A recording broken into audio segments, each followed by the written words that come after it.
All right, everybody. How about that for an intro? We have Jesse Garnier on the podcast today, the Side Hustle Podcast. And if anybody's the epitome of a side hustle or a side hustler, it's Jesse. How you doing? I'm doing great. Thanks for having me. Super excited for this.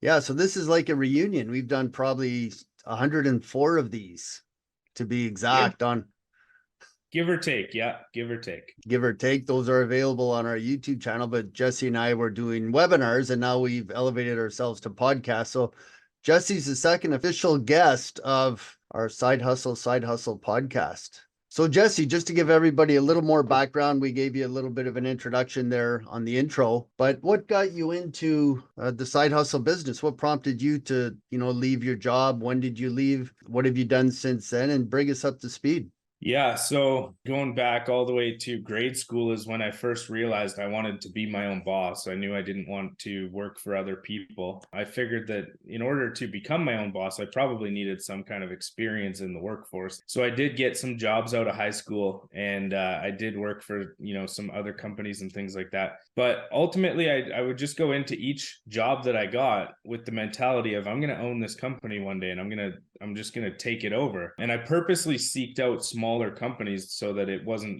this multiple million or billion-dollar corporation that I'm trying to take over. It's more of a realistic thing. I worked in the oil and gas industry, born and raised in Alberta, Canada, in a small town. Worked in the oil and gas industry. That's where most of my career was started. Got tired of missing out on time with the family and things like that. And that's when I started to really take this whole becoming my own boss thing seriously. So I started looking at how do you make extra money online? I mean, I was working 16, 18 hours a day, typically 6-7 days a week was the normal regular schedule. So it didn't allow me a lot of extra time to build a brick and mortar type business. You only worked half days then, I guess, and you even got to choose which half, right? The first 12 hours or the last 12 hours. I wouldn't go as far as saying I got to choose, but yeah, technically you're correct. It was more like, hey, we need you, get to work. So I worked, long hours, and I knew I needed to do something different. And so I started looking at how do you make an extra income online? I've heard of people doing this. This is back in 2016. And so I found some people, they showed me the ropes. They taught me what affiliate marketing was. That's where I started my journey. And one thing led to the next. And I just had no experience or no marketing experience or sales experience. I just was eager to get out of the current job that I was in. And that's what led me to starting my first business online. From there, I seen pretty quick results, pretty quick transition from the time that I went, started the business to the time I actually went full time with it. It was only 2.5 months of doing it as a side hustle first. And then I decided I'm going to go full time with this because I seen the potential, and I was able to replace my oil field income within 2.5 months. So I decided I'm just going to go full time with it. That's what led me into this online world. I don't know how much more in depth you want me to go on that right this second, but we could probably do a deep dive over a weekend or a week vacation in Mexico or something. Kind of like you did a year and a half ago. You got to the point in your business, and we'll jump back a little bit in a moment, but tell us about being able to go to Mexico with your family and work, in essence, off the beach. Yeah, so that was a good time. That was right during COVID 2020. And me and my family, we're very home orientated people, routine orientated. We don't love to, throw too many wrenches into that. We've got young kids, they're in school, things like that. But when COVID started to come up, I had a business partner at the time, and he called me one day and he said, hey, dude, listen, borders are closing. We're not able to go out for dinner with our family. We're not able to do anything because of COVID. What would you say if we moved our families to Mexico? And my initial thought was, there's no way I'm doing that. We were talking, this conversation started, I think, on October 9th, 2020. And the borders were closing October 31st. So 3 weeks to really just make a decision and go with it. And initially that thought came into my mind of that's not enough time to organize and think about what do we do with our stuff even, right? But then all of a sudden the problems we started finding solutions for, and one thing led to the next. And all of a sudden it started with, well, let's just, let's see if some things fall into place. And if it does, then we'll go. And if it doesn't, and if it seems like it's going to cause problems, then we just won't go. Everything fell into place perfectly over the next 3 weeks, and we decided we're going to move the family to Mexico. We bought a one-way ticket for myself, my wife, my 2 kids, and we just went to Mexico. A lot of unknowns, a lot of things up in the air. We paid a whole bunch of money for this place that we didn't even know if it was like real or if we were getting scammed or what the deal was, but we had faith. And essentially on our trip there, we landed in Toronto for a layover. And my wife just looked at me and she's like, you realize that we no longer have a house in Alberta. We don't have a home in Alberta because we got rid of it. We don't know if this house in Mexico or this place in Mexico is even real. We could potentially be homeless at this point. And I just looked at her and said, listen, everything's going to work out just the way that we want. And that was a super fun time. We were able to live in Mexico for 5 months, explore, do a whole bunch of different things. And that's the nice thing about running an online business is you really only need an internet connection and a computer or a smartphone, and you can essentially run your business from anywhere. It's just like right now, we could be anywhere in the world running our podcast and living off the beach like you did. So how long were you there, Jesse? How long did you stay? It ended up being 5 months in total. After about 3 months, our whole family was kind of getting homesick and ready to come home. It was really good time, don't get me wrong, but after a while, kids were kind of missing their friends and we were missing normal routine and things like that. So, and we didn't like get a vehicle while we were down there or anything. So we did end up buying electric scooters to kind of get from point A to point B. But those can only go so far. So it just got to a point where we were all pretty much ready to come home after 3 months.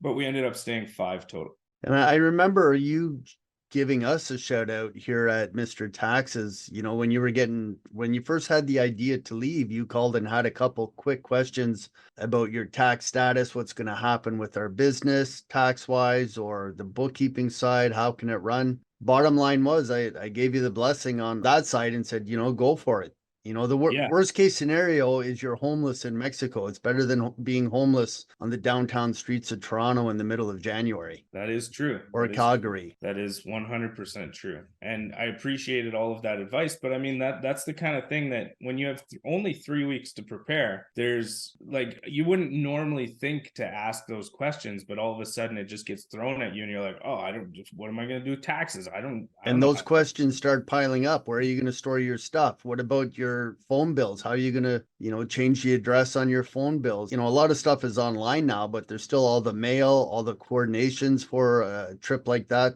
So going on that trip, Jesse, the point you were at in your business then, making that big decision we get a lot of questions on the tax side or financial side. People, what happens to my RSP, my contributions, those things. Some people focus on the donut and some people focus on the whole. And I think, the chats that we had, because we were still doing webinars then together, and the chats we had before and after and in between, were you focusing on, wow, how am I going to get the business up and running? You weren't dwelling on where are we going to store our stuff and where are we going to live? I know you mentioned it, but I remember those conversations. And that's a true entrepreneur. So those thinking about going on that journey, being a global traveler, living off the beach, or those in the social media travel industry, just focus on what's going to be fun. Everything else will take care of itself, I'm pretty sure. So Jesse, going back on your entrepreneurial journey, at what point from start to where you are now did you decide to get incorporated, and what was the big reason for incorporation, setting up your corporation in Canada? I decided to get incorporated roughly 7 months into starting my business. So when I first started, I was just doing it as a sole proprietor. I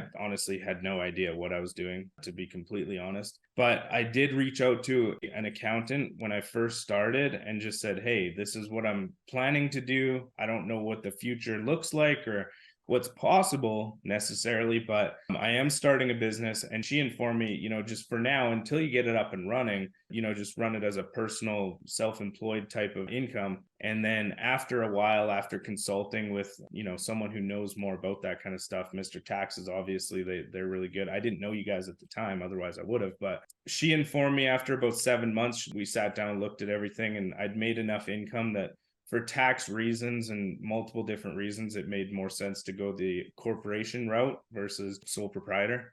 And so we made the switch. And then, it mostly came down to tax. And that's the case most of the time. When we get calls on that, there's two main reasons why people should incorporate, or this is our canned response, is number one, for tax savings, number two, for liability. But for example, if you're running an Airbnb and you want to incorporate, you would do it more so for the liability, because most Airbnbs operate at a cost plus or break even level. So you're going to gain on the sale of the property, but tax wise, it just, there's usually some expenses. So it usually costs you a little bit more to run an investment property. So you would incorporate to protect yourself from liability, but there's insurance to cover liability. There's homeowner renters insurance. If you're going to have an Uber or, rent out vehicles, you can get insurance to cover that. So two main reasons. I know you took the advantage of incorporating to save tax, and we got to see it firsthand because the amount of money you were making, you were starting to have that tax pain, so to speak. So starting out on your journey, Jess, I know you do a lot of networking events. You run a lot of webinars yourself. Tell us a little bit about Next Level Marketing and your company now and what you're doing now. So I've got a few different things on the go right now, a few different projects that kind of all lead from one to the next. And I call it building an ecosystem, where you're building this ecosystem where one business feeds the other one. And kind of like what you guys are doing with your taxes and the insurance and the investment side, where you don't just have one thing that you're focusing on. It's like we've got all these different things and they come together as one. So that's essentially what I've got going on with a lot of what I do. I've got one company that handles all of our sales calls for us. I've got another one that builds the actual infrastructure and the training courses and stuff like that. I've got another one that feeds to bring the leads in, and it just all kind of comes together full circle. But essentially, it comes down to finding the right offer, making sure that you're promoting something that you believe in, that you can stand behind, and really just put a good referral out there and say, I believe in this, whatever it is, and I think it will offer a benefit to your life. Just finding the right problems to solve with the right business or opportunity that you're looking for, product or service, whatever it is. But I don't know if that really answered your question. Yeah, it is an ecosystem. There's a lot of businesses that do that. I brought up that analogy the other day because of my age. In the 70s and 80s, when I worked as a fuel injection engineer, and that's layman terms for gas station attendant. Back then, most gas stations had a repair garage on the same property, and they had gas pumps out front. Now it's a convenience store like a 7-Eleven or a quick stop food place where you can grab something to eat, or even Tim Hortons now with some drive-throughs. Giving Tim Hortons, a great Canadian company, a shout out. That's actually now an American company, but who's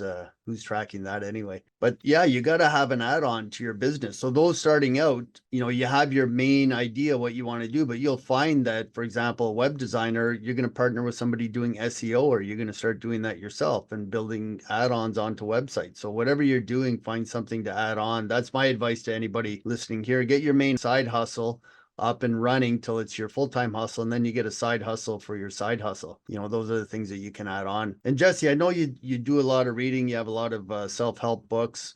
Some advice here for our listeners, possibly your top 3 books, and then pick one and why it's number 1, for example. A couple books there for our listeners. So the very first book that I ever read since starting my business was called Rich Dad, Poor Dad by Robert Kiyosaki, which I think is a pretty common one. So that one definitely stands out as one of the top reads. And for me, especially, it kind of really took it to another level, just because not only was the information in it really good and valuable, but it was also a really easy read. It wasn't overly complicated for someone just kind of getting into that space. But also, as I was reading it, I realized pretty quickly that my life kind of really resonated with how he talked about his rich dad and poor dad. Not in the sense that, like, I had 2 major male role influences when I was growing up. I had my real dad and I had my stepdad. Not one of them was poor by any means, but in the sense that it's 2 different lives that they both led. One was more in like the employee mindset, just get a good job, get a good pension, work, the next 40 years, save up, retire, pay your house off, all the normal stuff that society kind of tells us. And then on the other side, I had my stepdad, who was more entrepreneurial. He was a business owner. He ran an oil field trucking company. And I watched him really work harder than anybody else that I knew for a short period of time, but it eventually led to a place where his business was operating without him even having to be involved. And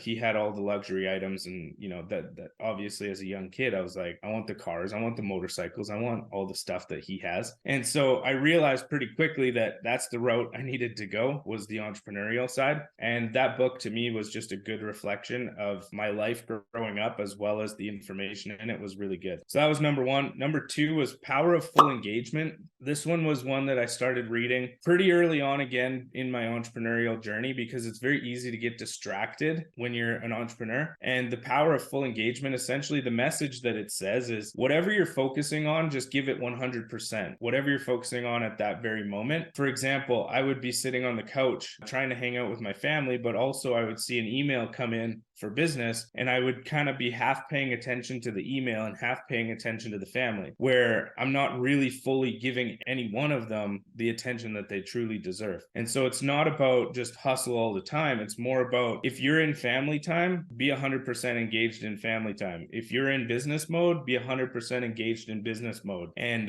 just trying to find those separations so that you're 100% engaged in whatever task you're doing at that very moment. So that was number 2. Number 3 was, it's called The Magic. It's the sequel to The Secret. For anyone who out there who knows about The Secret, The Magic is more of a gratitude spin on it though. And it's just about living every moment of your life in gratitude, in a place of gratitude. And that has completely transformed a lot of different areas of my life, just being grateful for everything rather than negative. Those are my top 3 books. That's it, the top 3. That's a great top 3. Nice, easy reads for those that are listening. And Jesse, we'll get your link for your contact info and your business in the comments below, or if you're looking at the podcast channel, somewhere around the video here as well. The links to those 3 books, they should pop up on the screen there as well. So 3 books, those are awesome books, Jesse. Especially the Robert Kiyosaki book. He's really kept the same concepts or practices in place since that book came out. So he does practice what he preaches. I know he's shifting now to more presentation type because he's, winding down probably in business, but I think the only reason why he continues is because he loves giving. He loves sharing that mythology, and he's living up to the, the hype in the book all these years later, which is awesome. Yeah, it's a super simple concept too. And I think that's one reason that it's been so successful for him, is because it's not complicated. Anybody can start taking action on it at any moment. So Jesse, in the affiliate marketing world, I know you're kind of half and half, running your side hustle for your side hustle for your side hustle. That's somebody with 2 side hustles, maybe 3 now. Do you have an affiliate program? I do. I have an affiliate program that leads to where we primarily market selling, or not selling, but teaching digital marketing and affiliate marketing. That's the primary. We also have our own offers that we show in there and why we chose these specific offers and things like that. There's multiple really good reasons. And honestly, I'm just fully, going on track with the one that I believe in. And like I said, one thing leads to the next. And that's what I've designed over the last several years, is this ecosystem where we don't just solve one problem. It's like you come into our world and we will help you first with this problem, and then with this problem, and then with this problem, all the way leading to, hey, you got a tax problem? We can help you with that too. And that's where speaking of tax problems, that's where your affiliate program for Mr. Taxes comes in. So everybody on the Side Hustle podcast here, their side hustle for their side hustle is our affiliate program, which Jesse helped us set up with your predecessor that was helping us on the webinars, Aaron Fraser. So we'll make sure and get Jesse's affiliate link in the comments below, somewhere around the video here if you're looking at on other channels. So if you are looking for an affiliate program that really pays, ours pays 20%. That's the standard. That's why we went with 20. It's nice, easy math, and kind of hypocritical because someone who does accounting hates math, which is pretty straightforward. So Jesse, somebody watching now, there's going to be a lot of seasoned vets that are tuning into this, hacking our hacks and our concepts, or trying to steal our ideas, or posting comments, knocking our ideas, or telling us how we shouldn't be doing it. Somebody starting out, it wasn't too long ago when you were starting out, maybe some advice to somebody starting out, either in affiliate marketing, social media, wanting to start their own media channel, their own agency. What kind of advice or hack would you have for somebody starting out, first steps? Yeah, I mean, when you're starting out, first figure out what it is that you want to do, and then just go fully on board with that. And my biggest piece of advice for those that are just kind of getting their feet wet and getting started, it doesn't really matter what kind of industry you're in. Look at the people who have the results in that industry already, and don't copy what they're doing, but obviously they're doing things in a specific way, and usually it's getting them results if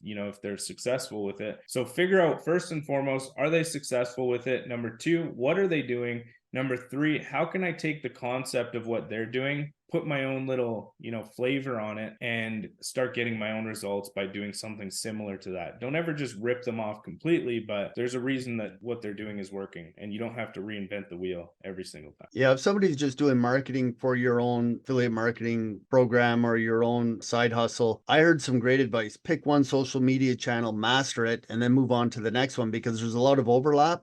If you were going to pick one social media channel to start for somebody starting their own channel, for example, what would that social media channel be? For me personally, it's hands down Facebook is my place. That's where I spend my time. That being said, though, take a look at who your ideal customer is and just try to figure out where do they spend their time, and then focus on that one primarily. That is a great piece of advice. Find out where your target market is. How does somebody define their target market, and how do you narrow it down into like a super niche? Typically, I tell people when that question first comes up, the first answer that I give them is look in the mirror. Typically, not always, but most times, we are our most ideal customer, right?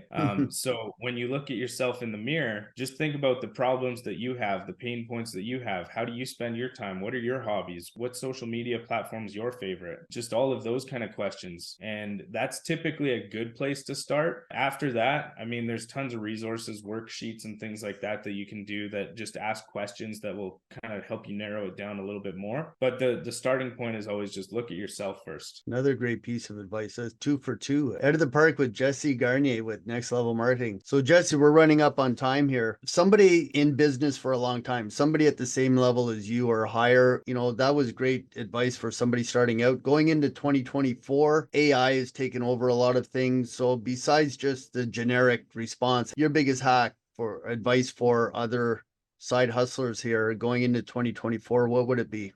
I'm going to spin off of the AI thing, but in a different way than maybe you're expecting. So AI obviously is taking off. It's becoming a very big thing, and I utilize it for a lot of different things. I know you do, and MrTaxes does, and a lot of people are. So one is, yes, definitely utilize AI as a tool, as a resource to help you get the job done maybe more efficiently or faster or quicker, or, less work involved. But the flip side of that is it can be dangerous if you go too far on that side. You still want to remain authentic. You still want to, have that personal touch in there somewhere. Because if on one hand, if you don't utilize AI, then you're going to get left behind. But I feel like if you utilize it too much, you're also going to get left behind. Finding the balance between where should we incorporate something like AI and where should we maybe remain authentic and still use the human touch. We just did that. From your advice, we used ChatGPT to generate what we were short on. What we did was within our team here, we came up with our top tax tips for 2024.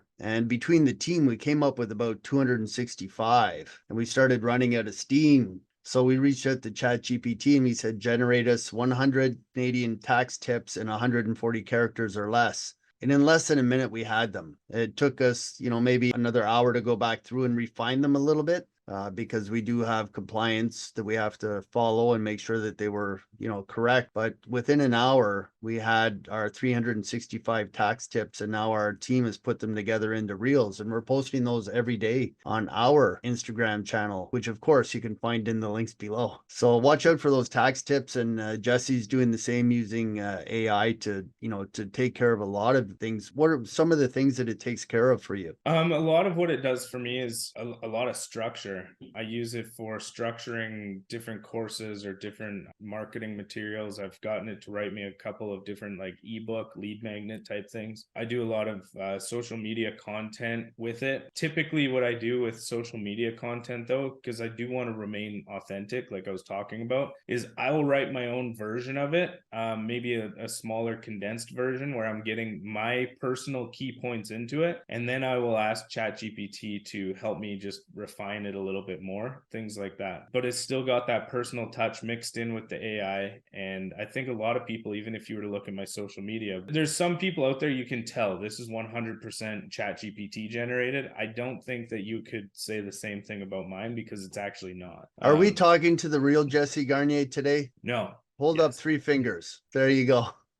If you can count to 3, you're doing good. Yeah, no, I think it just comes down to don't over leverage yourself with the technology that we have available, because at the end of the day, I think in terms of what if this got taken away tomorrow? Would my business still be able to survive? Would I still be able to operate it? Yes or no? If the answer is no, then I need to gain more control of it and utilize less tech so that if something like that did happen, I'm still good. I think that there's going to be some people over the coming years that just they won't be able to say the same thing. They'll be too leveraged into AI, and their business will essentially be running too much without them. And if something ever interferes with that, then they're kind of screwed. Yeah, you can't depend on one technology, one platform, one contract, etc. And that comes from Robert Kiyosaki, the 4 quadrants. When you become a true business owner, the next step is becoming an investor, where you're invested in different companies that generate enough income to satisfy your lifestyle or your expenses. And you were almost at that point when you were in Mexico, except the kids got homesick. Otherwise you might still be there with a suntan. That was one of my biggest worries about you going to Mexico, was the sun.